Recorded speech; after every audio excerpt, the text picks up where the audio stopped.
বরাতের রাতে জাগ্রত থাকা সুন্নত নয়, পরের দিন রোজা রাখা সুন্নত নয়, গোসল করা সুন্নত নয়, হালুয়া রুটি খাওয়া সুন্নত নয়, সে গুনাহগার হয়েছে। ইসলামে সন্দেহের উপরে ভিত্তি করে কোনো আমল অ্যাকসেপ্ট নয়, এলাও হয় না, কবুল হয় না। এই দিনের হুকুম হলো অবশ্যই আজকে তুমি রোজা রাখতে পারবে না। ইজমা হয়ে গেছে। অতএব শবে বরাত উপলক্ষে একটা রোজা আর আইয়ামে বীজ উপলক্ষে আরো দুইটা রোজা এটার সাথে সমন্বয় করে নেওয়া, এটা সুন্নত এবং মুস্তাহাব। সুন্নত এবং মুস্তাহাব এই তিনটা রোজা রাখার চেষ্টা করবেন ইনশাআল্লাহ। বলেন বলেন ইনশাআল্লাহ। যারা বলেন শবে বরাত বলতে ইসলামে কিছু নাই, ইনাদের দলিল নাই, কোনো কিতাবের হাওলা নাই, রেফারেন্স নাই। ওনাদের দলিল হলো কিতাবুল আন্দাজ। এটার নাম মুখস্থ করেন, কিতাবুল আন্দাজ। বলেন। যাই হোক, মধ্য শাবান রজনীর কথা আমরা বেশি জানি শুধু না, সবচেয়ে বেশি আমরা এ রাতে ইবাদতের চেষ্টা করি। তো সবচেয়ে বেশি চেষ্টা তো হওয়া উচিত হলো লাইলাতুল কদরে। এর পাশাপাশি যদি কেউ মধ্য শাবানের রাতে বরাত বলেন আর লাইলাতুন নিসফে মিন শাবান বলেন, চাইতে বড় ইবাদত হচ্ছে রোজা রাখা। নবীজি নিজে রোজা রাখতেন। হযরতে আয়েশা থেকে বর্ণিত, তিনি বলেন বিশ্ব নবী শাবান মাস আসলে এত বেশি রোজা রাখতেন মনে হতো রমজান এসে পড়েছে। মাসে বেশি বেশি রোজা রাখেন, এই টেনশন না। শুধু হালিয়া রুটি খেয়ে সারা রাত জেগে গল্প গুজব করে সময় নষ্ট করার নাম লাইলাতুন নিসফে মিন শাবান না। বলে লাইলাতুন নিসফে মিন শাবান, শাবান মাসের মধ্য রজনী। আমাদের বাংলাদেশে এটাকে বলে শবে বরাত। কি বলে? তবে শবে বরাতের নামে অনেক বিদআত, ইসলামের সাথে কোনো সংশ্লিষ্টতা নেই। শবে বরাত আসতেছে, ঠিক কিনা? দেখুন, লাইলাতুল বারাত বা নিসফু শাবানের ব্যাপারে অনেক হাদিস আছে, কিছু মওযু, কিছু জয়ীফ, কিন্তু একদম বিশুদ্ধ সনদে মারফু মুত্তাসিল সনদে 7টা হাদিস পাওয়া যায়। আসসালামু আলাইকুম রহমতুল্লাহ। দর্শক, আসলে কি শবে বরাতে রোজা রাখা বেদাত? কেননা একদল আলেম বলছে শবে বরাতের রোজা রাখা বেদাত, আরেক দল আলেম বলছে শবে বরাতের রোজা রাখা বেদাত নয়। দর্শক, আজকের ভিডিওটা খুবই গুরুত্বপূর্ণ হতে যাচ্ছে, কেননা আজকে আমাদের ভিডিওর মাধ্যমে 10 জন প্রসিদ্ধ আলেমের মাধ্যমে আমরা জানব শবে বরাতের রোজা রাখা বেদাত নাকি শবে বরাতের রোজা রাখা বেদাত না। দর্শক, চলুন আমরা আগে ভিডিওগুলো দেখে আসি। রাতে জাগ্রত থাকা সুন্নত নয়, পরের দিন রোজা রাখা সুন্নত নয়, গোসল করা সুন্নত নয়, হালুয়া রুটি খাওয়া সুন্নত নয়। এটা জেনেও যে করবে সে বিদআত করবে, গুনার কাজ করবে এবং সুন্নতের সাথে দুশমনির কারণে সে ক্ষমার অযোগ্য হবে। বারাত ফার্সি শব্দ দুটা, সব মানে রাত, বারাত মানে ভাগ্য, ভাগ্য রজনী। আরবি করলে এর তরজমা হয় লাইলাতুল কদর। এটা কদরের রাত। ভাগ্য রজনী যদি হয়ে থাকে তাহলে এটা কদরের রাত। ভুল ক্রমে আমরা এটাকে মধ্য শাবানে নিয়ে এসেছি। এটা একটা জাতীয় ভুল।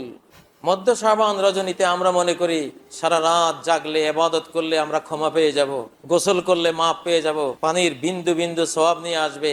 100 রাকাত নামাজ, যার প্রতি রাকাতে 10 বার কুল হুয়াল্লাহ সূরা পড়বো, তাহলে 1000 রাকাতের সওয়াব হয়ে গেল। আলফিয়া নাম দিয়েছে। আবার পরের দিন রোজা রাখলে অনেক সওয়াব হবে। এই কথাগুলি সবগুলি দুর্বল এবং বানোয়াট। এর কোনটি সহি কোনো দলিলে প্রমাণিত হয়নি।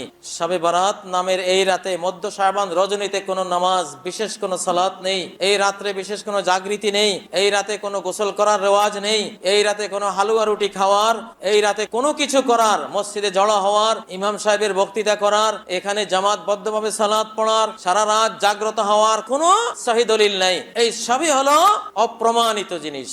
ডকুমেন্টস নেই, SCS রেকর্ড নাই, RS রেকর্ড নাই, এর পাট্টা নাই, এর পর্চা নাই, খাজনা রশিদ নাই, এর খতিয়ান নাই, ডাটটাও নাই, কিছুই নেই। যেটা আছে সেটা কি? এই রাতটি হলো আল্লাহ তাআলা বরং অসংখ্য মানুষকে ক্ষমা করবেন। ক্ষমার জন্য এই মাসটি রাখা হয়েছে, রাত্রি জাগরণের জন্য রাখা হয়নি।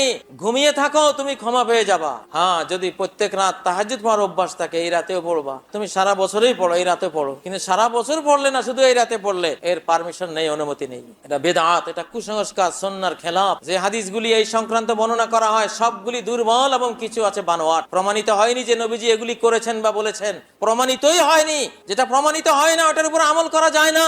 এই জন্য কেউ যদি 29 শাবানের পরে আকাশ মেঘাচ্ছন্ন দেখে সন্দেহ করে যে 29 শাবান চলে গেছে, আজকে রমজানের 1 তারিখে হতে পারে, 30 শাবানে হতে পারে, কিন্তু আকাশ তো মেঘাচ্ছন্ন, আমি কি করব? আজকে রমজান হতেও পারে। সে যদি এই সন্দেহের উপর রোজাটা রাখলো, পরে দেখা গেল হ্যাঁ আজকে রমজানই ছিল, 29 শাবানের পরে আকাশ মেঘাচ্ছন্ন থাকার কারণে সন্দেহ করেছে, রোজা রাখলো, নিশ্চিত জ্ঞানের উপর ভিত্তি করে রাখলো না, নিশ্চিত জানলো না যে আজকে রমজান শুরু হলো কিনা, পরে জানলো যে হ্যাঁ রমজান শুরু হয়েছিল, তবুও তার এই রোজাটা হয়নি, সে গুনাহগার হয়েছে।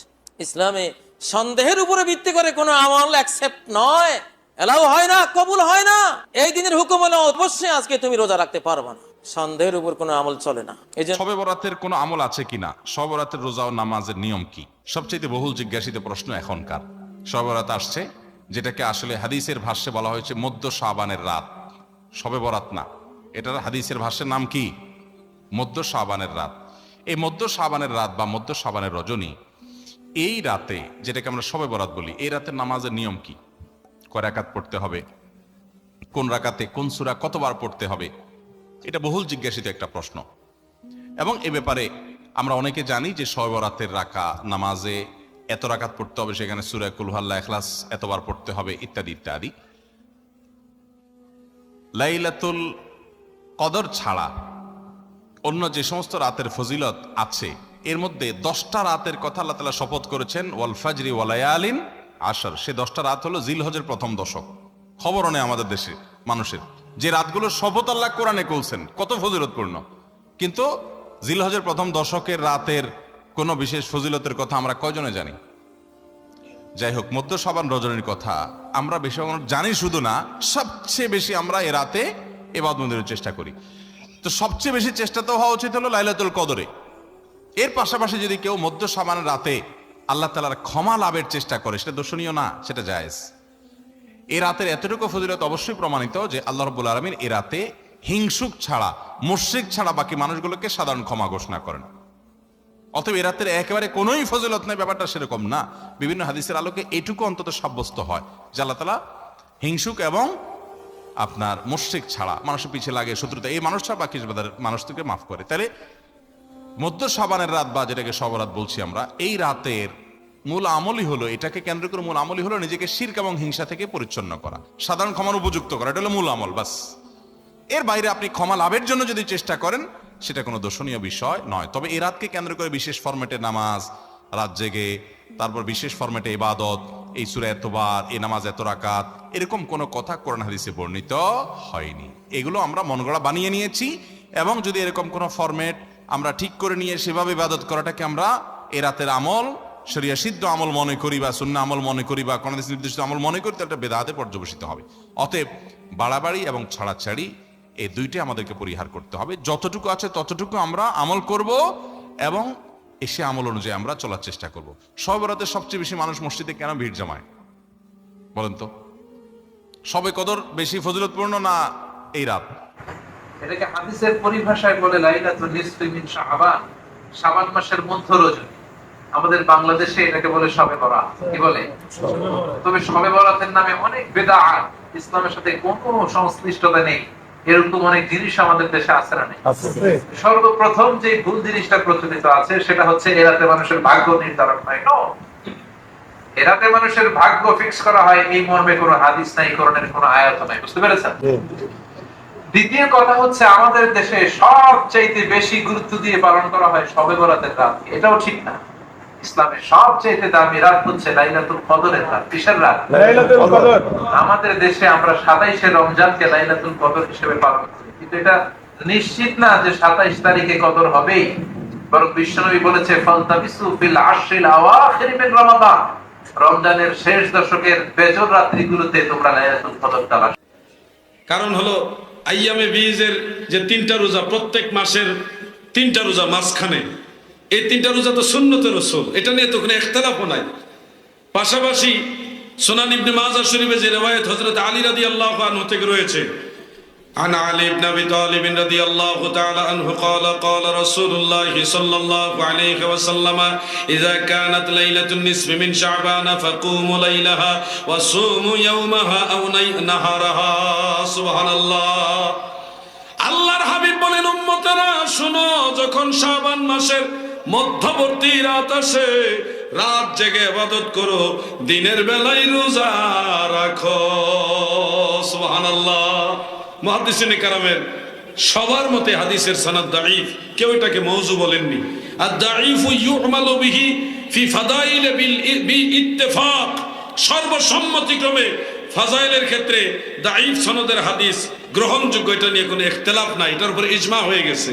অতএব শবে বরাত উপলক্ষে একটা রোজা আর আইয়ামে বীজ উপলক্ষে আরো 2টা রোজা এটার সাথে সমন্বয় করে নেওয়া, এটা সুন্নত এবং মুস্তাহাব। সুন্নত এবং মুস্তাহাব এই 3টা রোজা রাখার চেষ্টা করবেন ইনশাআল্লাহ। বলেন বলেন ইনশাআল্লাহ। যারা বলেন শবে বরাত বলতে ইসলামে কিছু নাই, ইনাদের দলিল নাই, কোনো কিতাবের হাওলা নাই, রেফারেন্স নাই। ওনাদের দলিল হলো কিতাবুল আন্দাজ। এটার নাম মুখস্থ করেন, কিতাবুল আন্দাজ। বলেন, এখন যদি কেউ মাসআলা বলে যেটা রেফারেন্স দেয় না, কোন কোরআনেরও রেফারেন্স নাই, হাদিসেরও রেফারেন্স নাই, কোন কিতাবের রেফারেন্স নাই, বলতেছে এটা করা যাবে না, তখন জিজ্ঞাবেন এটা কি কিতাবুল আন্দাজ? পারবেন না জিজ্ঞাইতে? যেই ফতোয়ার রেফারেন্স নাই ওটা কিতাবুল আন্দাজ। কিতাবুল আন্দাজ কি মানবেন নাকি? কোরআন হাদিস বাদ দিয়া কিতাবুল আন্দাজ চলবে না। লাইলাতুল নিসফি মিন শাবান কি বলা হয়? লাইলাতুল বারাত। যারা লাইলাতুল বারাত খুঁজে পাচ্ছেন না, দয়া করে আপনারা একটু কষ্ট করে 2টা কিতাব পড়েন, তাফসিরে কবির আর তাফসিরে কুরতুবী। সূরা দুখানের মধ্যে আল্লাহ তাআলা বলেছেন ইন্না আনজালনাহু ফি লাইলাতিন মুবারাকা। এই লাইলাতুল মুবারাকা সম্পর্কে মুফাসসিরিন আল্লামগণ তিনারা লিখেছেন ওয়ালাহা আরবাআতু আসমা।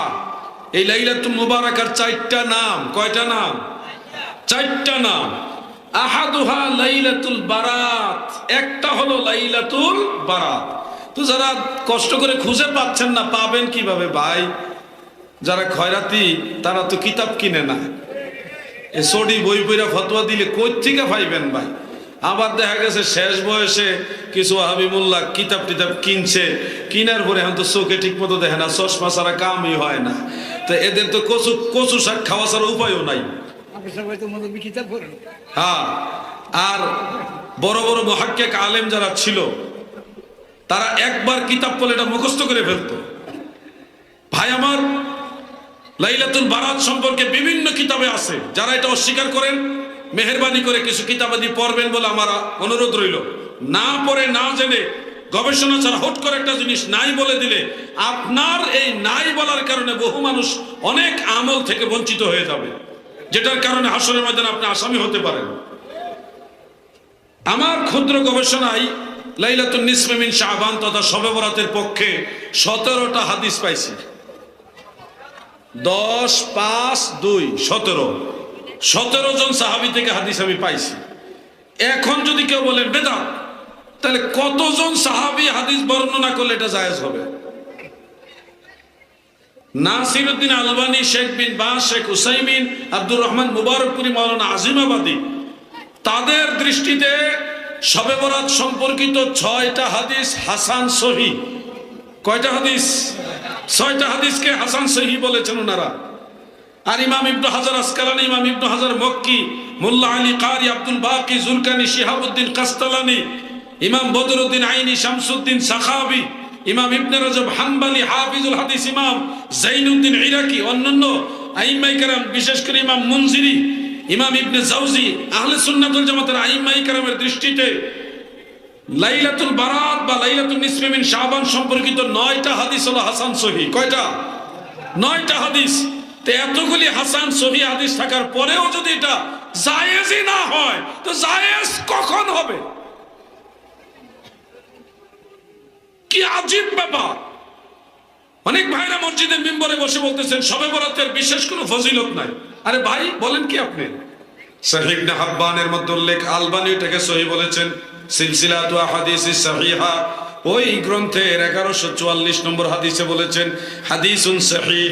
এইভাবে লিখে তারপরে লিখেছেন হাদিস আন মুআয ইবনে জাবাল রাদিয়াল্লাহু আনহু আনিন নবী সাল্লাল্লাহু আলাইহি ওয়াসাল্লাম ইয়াকুল ইয়াতলিউ আল্লাহু তাআলা আযজা ওয়া জাল্লা ফি লাইলাতিন নিসফি মিন শাবান ইলা খালকিহি ফায়াগফিরু লিজামি'i খালকিহি ইল্লা মুশরিকিন আও মুশাহিন আও কামা ক্বালা আলাইহি সালাতু ওয়াস সালাম। হযরতে মুআয ইবনে জাবাল নবীজির কাছ থেকে বলেন, আল্লাহর হাবিব বলেন, উম্মতেরা শোনো, যখন শাবান মাসের মধ্যবর্তী রজনী আসে মাজাজি অর্থে আমার আল্লাহ তার বান্দাদের দিকেও কি মেরে তাকায়, অর্থাৎ খাস রহমতের নজরে তাকায়। ওই লাইলাতুন নিসফি মিন শাবানে তথা শবে বরাতে মুশরিক আর হিংসুক ছাড়া যত মানুষ আল্লাহর কাছে ক্ষমা চায়, আমার দয়াল নবী বলেন সবাইকে আমার আল্লাহ মাফ করে দেয়। বরাত বলেন আর লাইলাতুন নিসফি মিন শাবান বলেন, চাইতে বড় ইবাদত হচ্ছে রোজা রাখা। নবীজি নিজে রোজা রাখতেন। হযরতে আয়েশা থেকে বর্ণিত, তিনি বলেন বিশ্ব নবী শাবান মাস আসলে এত বেশি রোজা রাখতেন মনে হতো রমজান এসে পড়েছে। আমাদের এই আমলের খোঁজ নেই, খালি হালুয়া রুটি খুঁজতেছে। তাহলে শবে বরাত বলেন, লাইলাতুন নিসফি মিন শাবান বলেন, এটা পালন করার উত্তম পদ্ধতি আপনাকে রোজা রাখা লাগবে সামর্থ্য অনুযায়ী। এক কথা বলে দেখেন, কেন রোজা রাখা লাগবে? ফামান শাহিদা মিনকুমুশ শাহরা ফালিয়াসুমহু। আল্লাহ পাক বলেন এই মাসের পরে যে মাস আসছে তার নাম রমজান, আর ওই মাস যদি কেউ পেয়ে যায় সে যেন অবশ্যই রোজা রাখে। এই কারণে শাবান আর রজব এটা রমজানের ট্রেনিং। আপনি মাসে বেশি বেশি রোজা রাখেন, এইটাই সুন্নাহ। শুধু হালিয়া রুটি খেয়ে সারা রাত জেগে গল্প গুজব করে সময় নষ্ট করার নাম লাইলাতুন নিসফি মিন শাবান না। আপনি কান্নাকাটি করতে পারেন রাতে, নফল ইবাদতের ভেতরে নামাজ পড়তে পারেন। নির্ধারিত না যে 12 রাকাত 16 রাকাত 22 রাকাত পড়তেই হবে না। আপনার শরীরে যতটুকু খোলায় পড়েন। যদি 2 রাকাত পড়ে মনে হয় জানা এখন কোরআন পড়লে ভালো লাগবে, পড়েন। কোরআন শরীফ 2 পারা পড়ে যদি মনে হয় না একটু জিকির করেন, কোনো অসুবিধা নেই। কারণ এটা ফরজও না, ওয়াজিবও না, এটা নফল জিনিস। কি জিনিস? এরপরও যদি নিরসন না কাটে আমি জানবো যে আপনার কপালের দোষ। মুসা আলাইহিস সালামের জামানায় কিন্তু বলেছিলেন একটা গরু জবাই করে গোশত যদি লাশের সাথে লাগাতে পারো তাহলে লাশ জিন্দা হয়ে জবাব দিয়ে দেবে যে কে তাকে হত্যা করেছে। কিন্তু জাতের লোকেরা ছিল তেড়া, যত প্রশ্ন করে উল্টা প্রশ্ন মুসা নবীকে করে।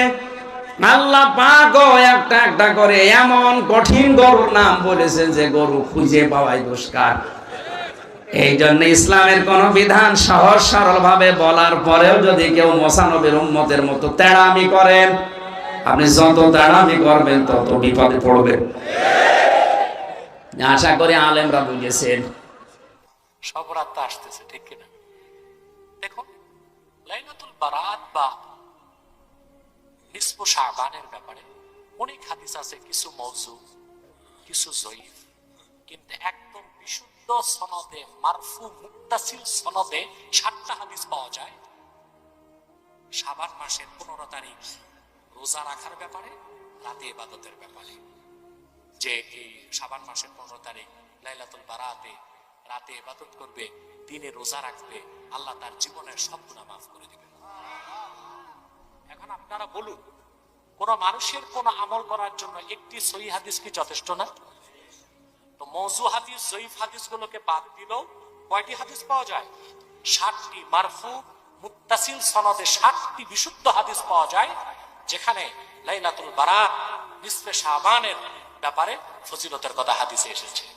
যারা রাতে ইবাদতে কাটাবে, রাতে জাগ্রত থাকবে এবং দিনে রোজা রাখবে, হাদিসে বিভিন্ন শব্দ এসেছে গফিরা লাহু মা তাকাদ্দামা মিন যামবি, আল্লাহ তার জীবনের সব গুনাহ মাফ করে নিষ্পাপ বানায় দিবেন।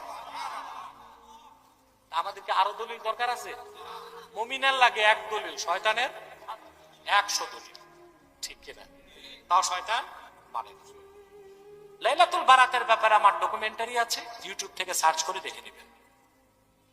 এরপর এক ভাই প্রশ্ন করেছেন, আরেকটা প্রশ্ন করেছেন, পীরের মুরিদ হওয়ার বিষয়ে কোরআন হাদিস দ্বারা জানতে চাই। যে বিস্তারিত জানতে চান, কোরআন কারীমের 2টো আয়াতের তাফসীর আমার শুনবেন নেট সার্চ দিয়ে।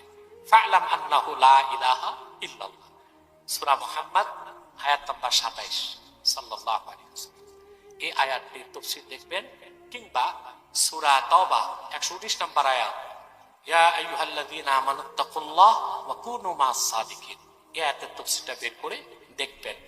কোরআন সুন্নাহ থেকে সুস্পষ্টভাবে প্রমাণিত তাসাউফ তরিকত শিখতে আপনার একজন উস্তাদ লাগবে, রাহবার লাগবে।